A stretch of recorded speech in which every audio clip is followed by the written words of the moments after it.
Welcome to the 902 podcast, the official podcast of the Lancaster County Sheriff's Office in Lincoln, Nebraska. I'm Captain Vik, and I want to thank you for tuning in.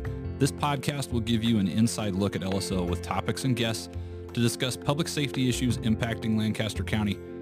Be sure to subscribe for highlights on news, cases, and the people working for you at LSO.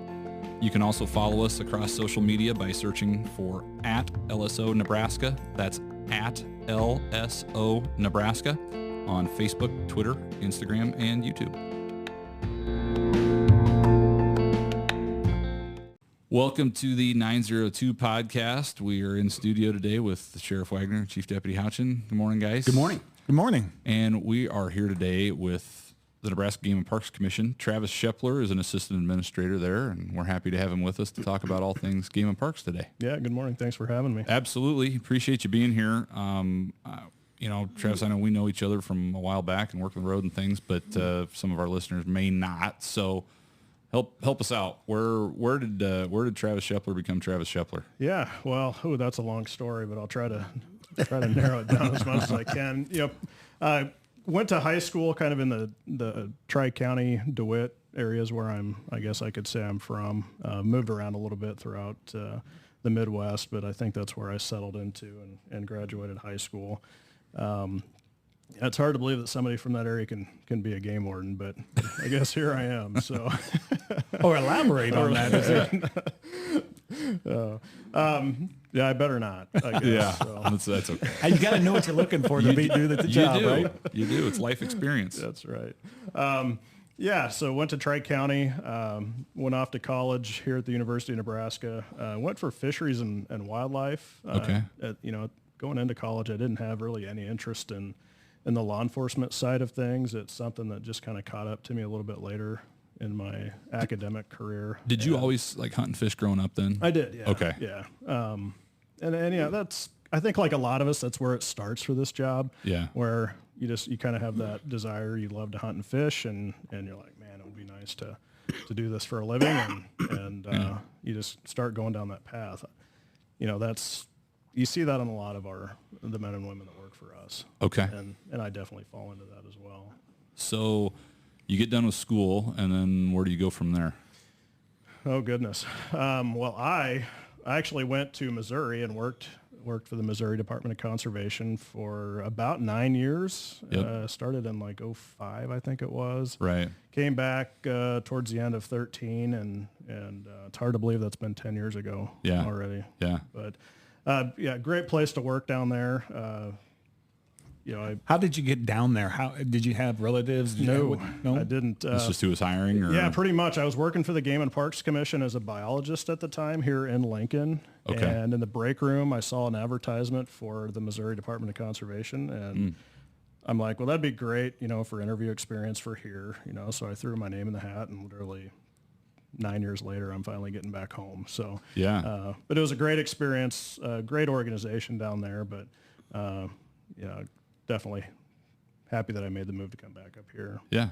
So then you came back you just transferred over then as a conservation officer back to Nebraska? Yeah. Okay. Just came back as a field officer here. And there's differences in the job between Missouri and Nebraska. Missouri, we pretty much only did hunting and fishing enforcement. Okay. Here we do hunting, fishing, boating, parks enforcement, kind of a little bit of everything. So right.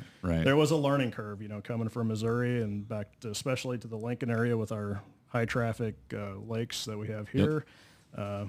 It was kind of got a lot of good on the field, training right away once I got back. So absolutely. So how's kind of your career progressed then at the Nebraska Game and Parks Commission? Because you're not you're not like a street level conservation officer anymore. Right. Yeah. So one thing. I was in the field. About 6 years, I guess it was. And then for the last 4 years, I've been in this position as an assistant administrator. Great job. I'm in charge of a lot of different things. Our hiring, for example, a lot of our administrative functions, budget, inventory, radio, that kind of stuff, just to name a few. But yeah, I know we've had to pick each other's brains on things a few times. So talk about promoting out of the fun. Yeah, right. absolutely. It'll be fun, they said. Yeah. Come try this. Yes, You'll learn a lot. Exactly. But no, yeah, I definitely miss being out there more than I get the opportunity to be now. But no regrets. Well, and I remember when you came back to this area, and I was working on third shift as a sergeant at the time, and it was always fun to have you around because you were super active, right? So it was, and just I mean like all of your people, we kind of just considered you an extra deputy, exactly, and so it was really good to work with you, sure. Field level and now upstairs too. I guess, yeah. Sounds good. Well, let's move on from that a little bit just to your organization in general. So talk to us about the Nebraska Game and Parks Commission. Like what, you work in the law enforcement division of that, but it's a bigger organization than just game wardens and conservation. Right. Yeah. It's a really diverse organization. It's the Game and Parks Commission, by, without getting too deep, by statute, we're in charge of handling Nebraska's outdoor resources, and that's our hunting, fishing, parks, boating, trails, non-game species. It's a very diverse organization, and to accomplish that, we have several divisions. We have obviously the law enforcement division, but we have a wildlife division, a parks division, fisheries division, and I'm going to forget somebody, and they're going to be upset. I'm doing my best here. You're good. We have a bunch of quote unquote non-resource divisions within our agency. So. We're not the largest. We, as the law enforcement division, are not the largest division within the agency. Mm-hmm. We're relatively small compared to others, actually. But sure. I mean, we cover statewide, and we have staff all throughout the state in a variety of different capacities. And you got some seasonal, but a lot of year-round full-time employees as well. So. Yeah, our seasonal staff, and kind of going back to how I got into this job initially is those seasonal jobs, working out at Branched Oak Lake for wildlife, and a lot of our folks work for parks or fisheries. So great opportunities to get experience. Yeah, super. Well, let's talk about, the law enforcement division specifically. So what's your division's role and mission kind of in the bigger scheme of things? Yeah, so it fits really closely with the overall agency mission. Like I mentioned, we're in charge of, the outdoor recreation resources, hunting, fishing, boating, parks, those resources. And quite simply, we handle the enforcement and education of the rules and regulations that our commission has and the state statutes that are in place. So that's our overarching goal. Mm-hmm. In addition to those resource enforcement issues that we deal with, another important thing that we do is cooperation with other law enforcement too. Yeah. So not only here in Lancaster County, but across the state, our cooperation with other sheriff's offices is huge. Yeah. And I think a lot of people, maybe more now, because there's some TV shows, you guys have finally made the TV shows, right. with some of the game warden stuff. But I think some people don't realize that you guys are fully certified law enforcement officers. Mm-hmm. Yes. Your mission is kind of focused in the game and parks direction, right. Conservation, things like that. But you've got the same arrest powers as our deputies do. Right. We go to the same academy, right. Train together, all those sorts of things. Mm-hmm. So, yeah, it's, we hear that quite a bit. It's, I didn't know you could do that. I didn't know you carried a gun, that kind of thing. Mm-hmm. It's a good educational moment when we run into that for sure. I'll bet. So. Sheriff Ben, walk us back a little bit. Have we always had a close relationship with Game and Parks, over the years at the sheriff's office here? Absolutely. Yeah. I just remember back in the 70s, I mean, there weren't enough Game and Parks officers, there weren't enough deputy sheriffs, and we had to work together to handle crowds at Branched Oak or Blue Stem or, wherever the case may be. So, yeah, we've always worked very closely with Game and Parks. Yep. Well, and I'm certainly glad that we can continue to do that today. How does somebody get into that position? So like when you, maybe it's a little different, in Missouri, but let's talk about Nebraska and your agency specifically. So if there's somebody listening at home that says, I'd really like to do that someday. How do you even get... Instead of being a deputy sheriff. I don't understand how that could happen. Yeah. But, hey, just in case it does, right? We like to hunt and fish too. That's right. That's right.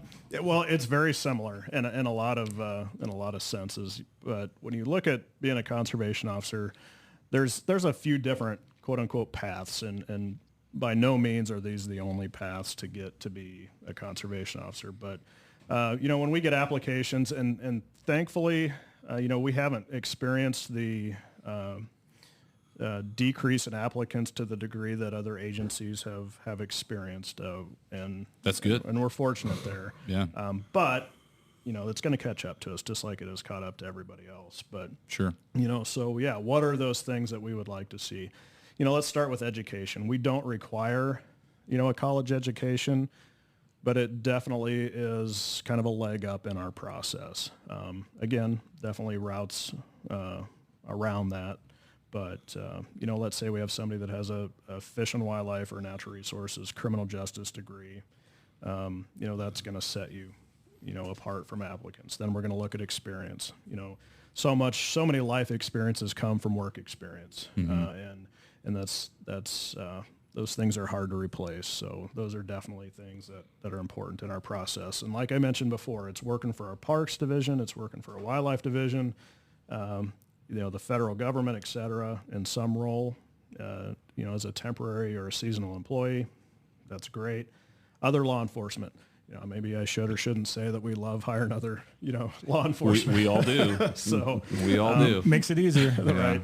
And I tell you what, we really have, we've got a few on staff or that we've hired here in the last few years that came from other agencies out west, and they're just a great fit for us because, like you said, a lot of just because you're not a game warden doesn't mean you don't hunt and fish and work in law enforcement. So that's that's a path, having a background in law enforcement.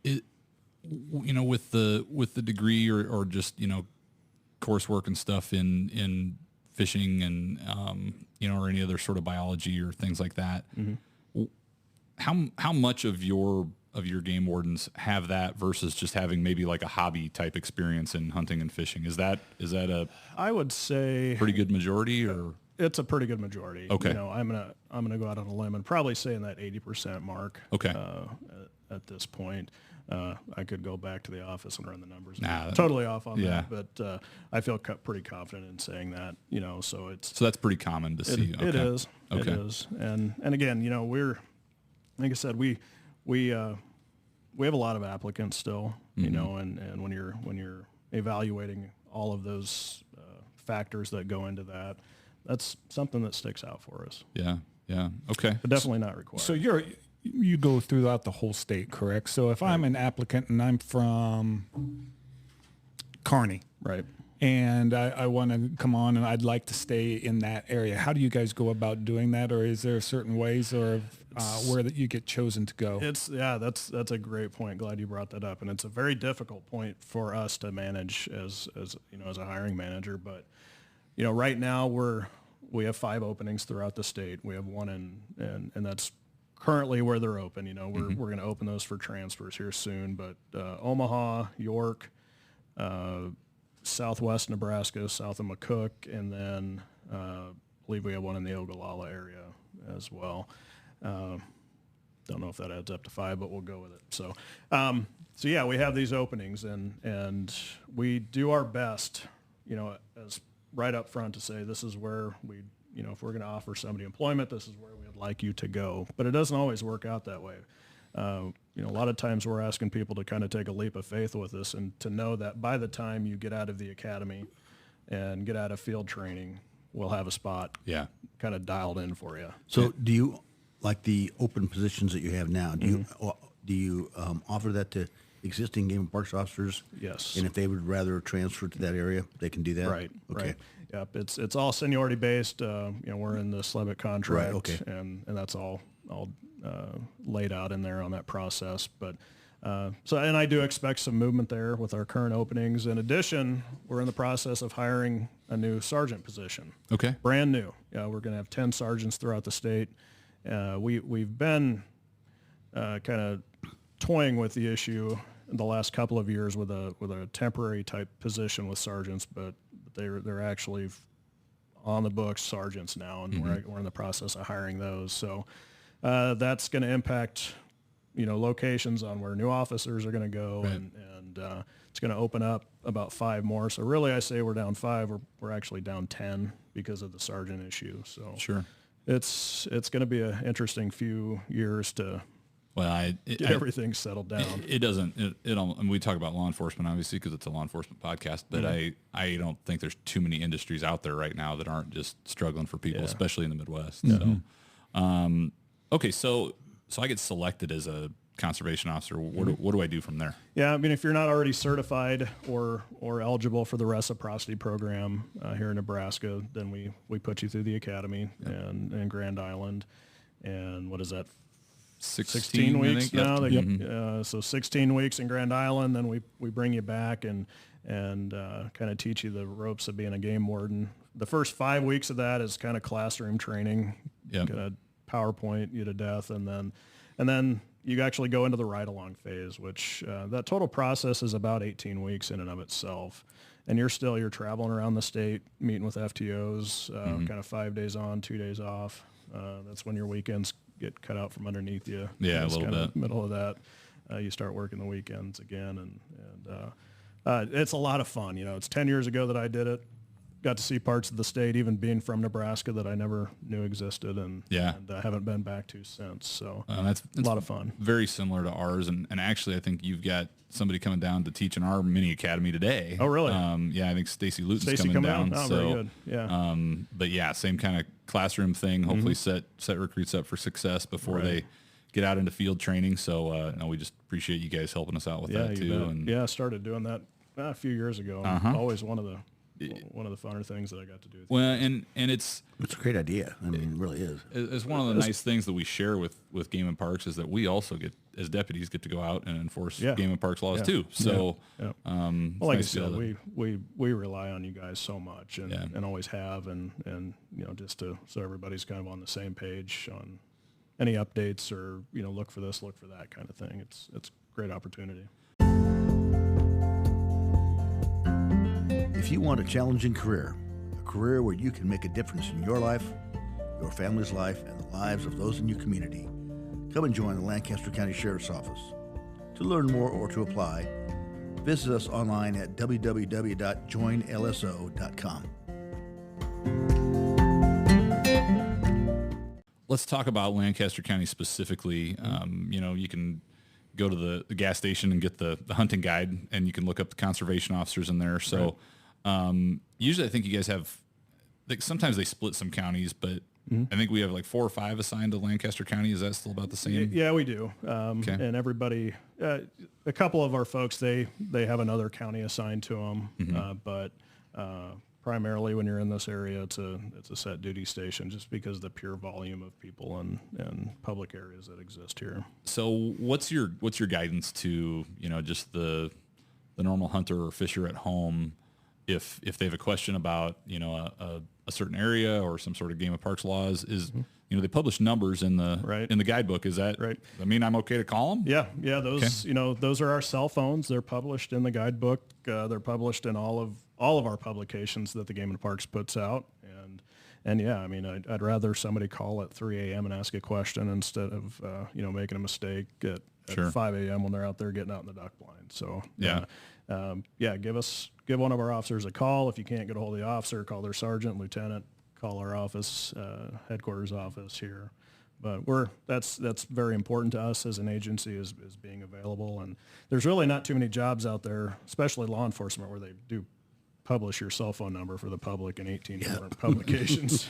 Yeah, for sure. But it makes for an interesting schedule too. Yeah. So how does a schedule work for you guys? Kind of the way that you need it to, which is great. Very flexible. That's a selling point that I have for our positions is it's a very flexible schedule. We work on a 160-hour system instead of a 40-hour work week. Oh, wow. So within that 4 weeks, you work 160 hours. You have 2 set days off per week. Mine, for example, were Wednesday and Thursday. But outside of that, I don't have to be at the office at a certain time, or I don't have to be, or I didn't have to be, I do now, but I didn't have to be at the lake at a certain time. I could work as many hours as I needed to. Yeah. You know, I made my own schedule, Yeah. which was great. And you know, the unfortunate side of that is a lot of weekends, holidays, you know, you're working, but That's the job. that's the job, and it's Yeah. great. So Yeah. it's no big deal. So, you know, you mentioned lakes. Are certain officers assigned to certain lakes in Lancaster County, or do they kind of just share? And No, everybody shares. You know, there used to be a little bit of division, but it's just too hard to manage that. And the expectation is service and coverage. So everybody's assigned everything in the county. Everybody can respond. And as you know, Lancaster County is a big county. You know, it takes a while to get from the south end to the north end. But you know, that's the way we operate. And there's just a lot of spots to play here. Oh, yeah. I mean, a lot of lakes. Right. And I think sometimes people forget about, in addition to the lakes, those wildlife management areas, which sometimes are part of a lake, sometimes are not. Right.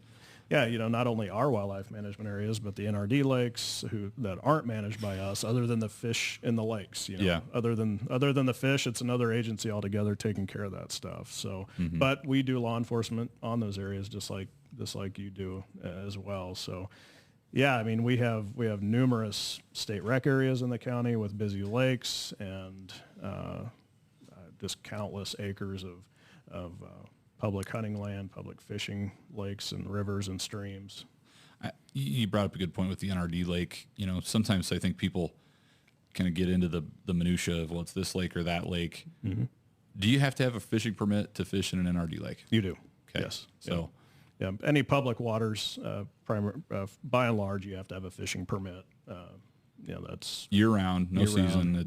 Just if you're fishing, you got to have a permit. Go buy one. Yep. Easy to do it online. Better safe than sorry. Yep. Perfect. Brand new permit system. Perfect. Makes it easy. So if I own a pond and it's on my property, and do I need a fishing license on those? There's a couple what ifs on that. You know, what if the Game and Parks stocked it or the state stocked it, then yes, you would. If there's inflow and outflow from a stream into that pond, then yes, you would. Otherwise, no, you don't need one. It's very fact dependent, Yeah, specific. it Okay. is, yeah. All right. So if you go buy the fish from a private hatchery and stock them yourself, And there's no inflow, outflow. You're fine. You're fine. Yep. Okay. Well, we talked a lot about, you know, some of the cooperation between our two agencies, but you know, whether people know this or not, I mean, we do share some calls for service. You and I have probably spent more time on the radio system upgrade than we wish we had, but we do share, you know, a radio system to some extent. You guys are on a statewide radio system, but you also have some of our radio channels here locally. So I think that's been a big plus. It's probably the biggest tool that we have out there, honestly, and without it, you know, we'd be in. Well, you guys are kind of out on an island a lot of times. At times, yeah. Yeah. You know, we do. We work alone. We don't have our own dispatch center, you know, and so we rely on other agencies for that assistance. And in return, we've got to give it too, and that's where that working relationship comes into play. Sheriff, how did that work before our current radio system? How did we communicate with Game and Parks? Oh gosh, I think they had some of our radios for a while. And you had 39.9 back in the day. Back in the day, Back in the day, the statewide sheriff's band that we've talked about in our first podcast. Yes. The radio numbering system. So all Game and Parks officers were the 700 series. Right. Okay. In that realm, and so I just remember being a dispatcher here and monitoring, just keeping an ear open on 39.9 for other county agencies, for Game and Parks officers, that kind of thing. And that's how they communicated. But our deputies didn't have 39.9 in their cars. So It was a relay then. It was a relay between the dispatcher and between the deputies and the Game and Parks officers. Gotcha. One of the things that was really fun to get to work with your folks at was we had a recent active shooter training. We had that up at Raymond Central High School, and you guys had a ton of people there. Yep. So it was really good to be able to train because we've got a lot of county schools in Lancaster County, but also the surrounding counties. Sure. And there's a really good chance that, you know, you guys might beat us to the scene or vice versa, getting there at the same time. And And again, just goes back to that. It doesn't matter what color shirt we're wearing, but we're on the same team, and being able to train together is just huge for public safety. Yeah, yeah, definitely. And I think as the further west you get, the more remote it gets. And more important that is. The more important that is. Yeah. And just having that training and top-notch training, I'll add too, is extremely important for us. It was good to have you guys be a part of it. Let's move now into just a little bit more of your operational stuff. So it's late August here. It's hard to believe that it's almost fall hunting seasons and stuff. And you mentioned on the way in that antelope season's already started. Mm-hmm. And we've got dove season right around the corner. We do. September 1st coming up. So walk people through kind of how the calendar works for you guys. I mean, what kind of focuses do you have at different times throughout the year? Because obviously you probably have to shift some priorities. There's not enough people to do everything all the time. Yeah, that's what makes the job great, is that the job changes with the seasons and with not only the hunting seasons, fishing seasons, but fall, winter, spring. Right now, it's late August. It's hot. I think everybody's looking for some cool weather and the opportunity to get out there and do some deer hunting, which starts September 1st. Dove hunting September 1st. We've got teal season coming up. In addition to other big game and small game seasons. So you'll see our folks make a transition to that, as we get into mid to late September. That focus will become more on hunting. But around here, you're busy with the parks pretty much from November to March. Yeah. Is your only downtime. So, March to October, you're busy with, there's something going on in the lakes here. Boating and camping and all fishing, the camping. So that's where the shift's going to go right now. It's a lot of boating activity with the hot weather, and of course with water levels, that's getting in the way of that a little bit with the dry weather.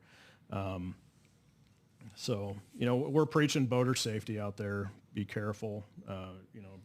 The boating under the influence stuff is we're making a priority throughout the Southeast District on that, and in our Northeast District right now, just to try to make it through the summer and without any more major incidents. So that's kind of what's occupying our time right now. As we get closer to mid to late October, that's when the deer hunting seasons, the waterfowl hunting seasons really start to take priority. Yeah. And deer season's busy, right? The November season's busy, but it's not, in my opinion, as busy as a 4th of July weekend out at the lakes here, you know? So it's just a different type of busy, and it kind of goes in with that, being able to make our own schedule and manage that, like I talked about earlier. So now, have you noticed, as people from the city move out to the county and they start to hear these gunshots coming off in November and all that, and like, oh my gosh, it's a war zone. Yeah.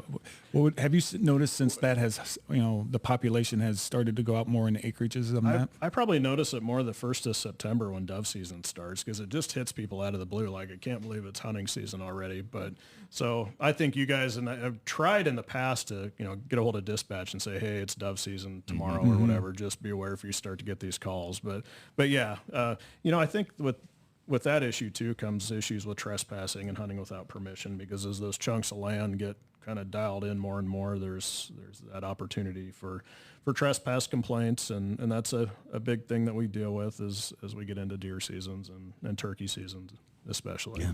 So what guidance would you give or advice would you give to the hunting group that's out looking for land to hunt? What do you need to do to be able to just cover your bases to make sure that you're okay to hunt in the area that you want to hunt? Yeah, pay attention to our guidebooks. Everything's published. Start there. If you can't find the answer that you're looking for, get a hold of one of our officers or get a hold of our office. Find permission. Make sure that you have permission if you're going to be on private land. All private land requires permission here in Nebraska. We don't have any exceptions to that like some states. Be prepared for a crowd at public areas. Right. A lot of people around Lincoln, Omaha, come down to Lancaster County to hunt and fish, and especially dove hunting, duck hunting, and deer hunting. Our areas get pretty busy for that. So be prepared for that. Don't show up expecting that you're going to be the only one there. It's nice, quiet right. Saturday morning. So, but the good thing, like we said, we do have a lot of area here to hunt and fish. So spread out if you need to, and then just safety. Safety is always priority number one. Make sure that you've, buck fever can do a lot of silly things to people's minds, and just keeping your senses about you while you're out there hunting is extremely important. You shoot your deer on the land that you got permission to, and sometimes those little son of a guns like to hop fences and keep on running, and they fall, they go down on somebody else's land. What do you suggest for people to go do at that point in time to make sure they're doing it legal? Yeah, you've got to have permission, like I said, at all times, even to retrieve wildlife from other people's property. So, as soon as you figure out that it's gone on somebody else's property that you don't have permission to be on, you've got to basically stop and get permission. Happened to me and my daughter last year. She put a good shot on a doe during the January season, and you wouldn't believe how far that thing ran.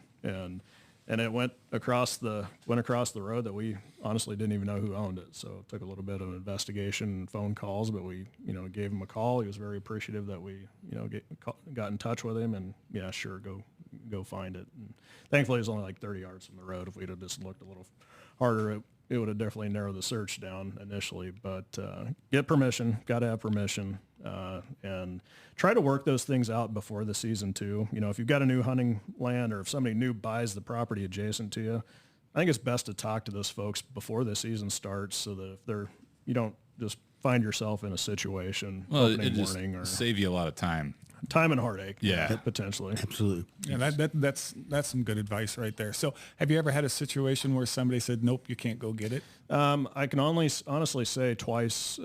There's only 2 times in my career that's happened, and that's nothing we can do about it, unfortunately. Yeah. So that's the landowner's prerogative. it is. Yeah, but best to just be kind of prevention in mind, get out in front of some of those issues if you're going to have some property type stuff going on. Yeah, so for sure. So that covers a lot of the stuff that you guys see with your maybe just your average hunting type of thing. But you guys also deal with some larger type investigations that maybe come to a little bit more ominous types of activities and poaching and things like that. So walk us through some of the things that your officers are seeing when it comes to poaching and maybe larger, more organized types of crimes. Yeah, it's definitely an interesting discussion. We could totally do another podcast focusing on that. Here in Nebraska, one of the biggest things that we've focused on is just some violations that kind of surround an outfitter or a group of outfitters. The Hidden Hills investigation has made the press and it's got a lot of attention. That a lot of hard work went into that.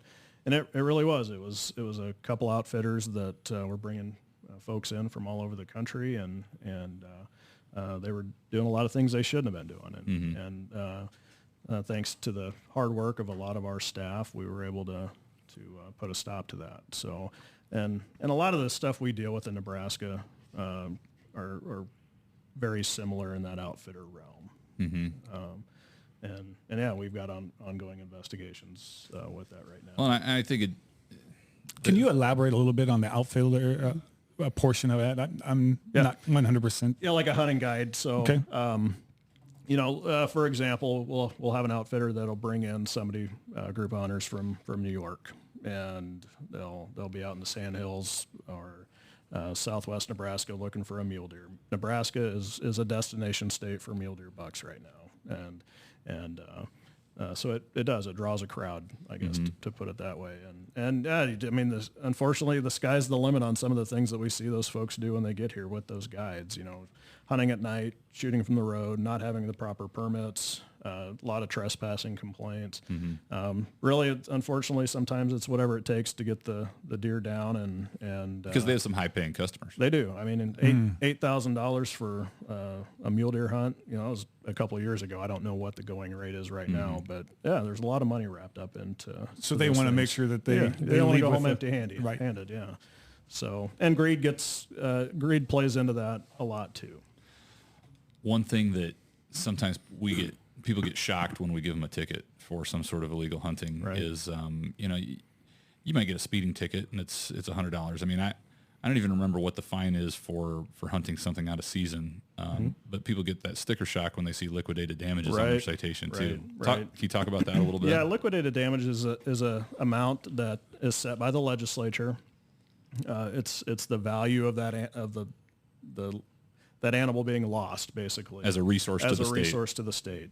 So they're looking at loss of revenue from hotels, from a hunter coming in, loss of permit revenue, their local restaurants. They've put a dollar amount on different species, and it can range, up to, $10,000 for a trophy buck. And yeah, there's a little bit of sticker shock involved in that. And that's just that, deterrent to protect our species and it helps. Yeah. Well, another thing they don't realize is what you use to take the animal down becomes evidence. For sure. Yeah. Yeah, for sure. And that's probably loss of hunting privileges is even more so than the dollar amount. That's one thing that really kind of gets people's attention is there are certain violations by statute that you can lose your privilege to hunt or fish and for the rest of your life. Possibly for the rest of your life. Yeah. Are you still seeing much in the way of any of like the organized fishing stuff as far as those crimes that go with like commercial fishing? I'm hesitant to say that we're not seeing it. It's not an issue that's on our radar screen right now. But yeah, we had an investigation with Kansas a few years back that there was some commercialization of game fish going on here in Lincoln that was originating in north central Kansas, and a lot of those fish were being distributed here locally and caught from public lakes, and when I'm talking fish, it was a lot of fish and these specific lakes in Kansas. I mean, it ruined them. Wow. Because they were catching so many, and it was just to bring back here to sell. Interesting. Well, one other thing that we don't want to leave without talking about is all of the things we talked about, especially when it comes to hunting regulations. There are ways that you can learn, or you can help your kids learn those things. You guys have a number of hunting education classes that are going on throughout the year. Yep. But I think I've seen several coming up as we're approaching hunting season. Yeah, we're right getting now. closer to hunting season, and definitely the time to start thinking about that, so you're not caught flat-footed, the week before deer season. We've got a variety of options. We have an all online version. We have kind of an online version and a field day. That's what. Thank goodness I don't have the ages right in front of me on that, but I believe it's 11 to 13 have to take that online / in-person field day class, and then we have an actual 10-hour class, traditional class. So got a lot of options. So look on our website. You can just Google Game and Parks Hunter Education. The sign up for all of that stuff is located on our calendar there. But definitely time to be thinking about that.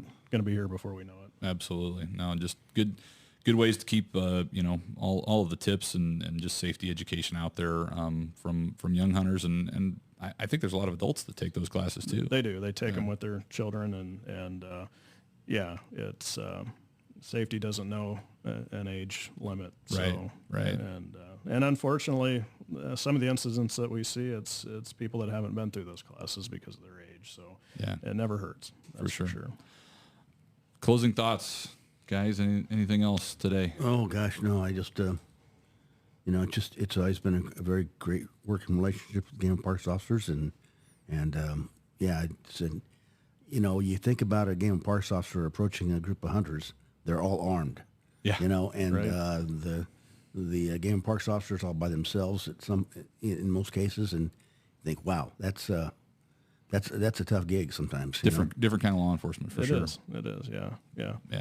Well, we just really appreciate all of the work that you and your team do. From your certified staff to, I know you've got a lot of civilian support staff that work with you guys too, and throughout the other divisions of the Game and Parks. So, just thanks for being a big part of keeping Lancaster County safe. Yeah. And coming from the criminal aspect of the sheriff's office, there's been certain cases where we work deaths of drownings, and there's some homicides that ended up being placed in Branched Oak Lake, and we've always just had to ask, and you guys were out there and more than happy to help us in any way you can in that kind of relationship. And, a lot of times people don't realize you guys come out and help do that portion of it too. And it's, we always loved, when I'm working the lakes and things, and you start getting with a group that's not very happy with you. And boy, it was nice to see anybody show up, and especially the game and parks people. So that was always a positive. Yeah, and likewise, I'm very fortunate in my career to have you guys to work with and your staff, and I tout that all across the state.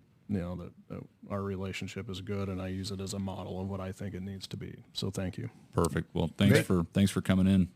Thanks for being here.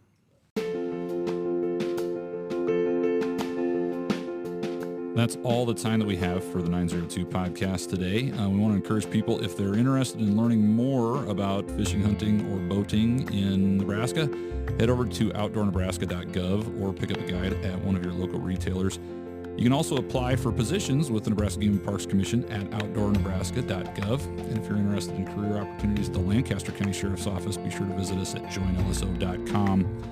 Also, make sure you follow and subscribe to the 902 podcast on Spotify, Apple, or wherever you enjoy podcasts to catch all of our episodes, and reach out to us on social media at LSO Nebraska across Facebook, Twitter, Instagram, YouTube, and now on TikTok.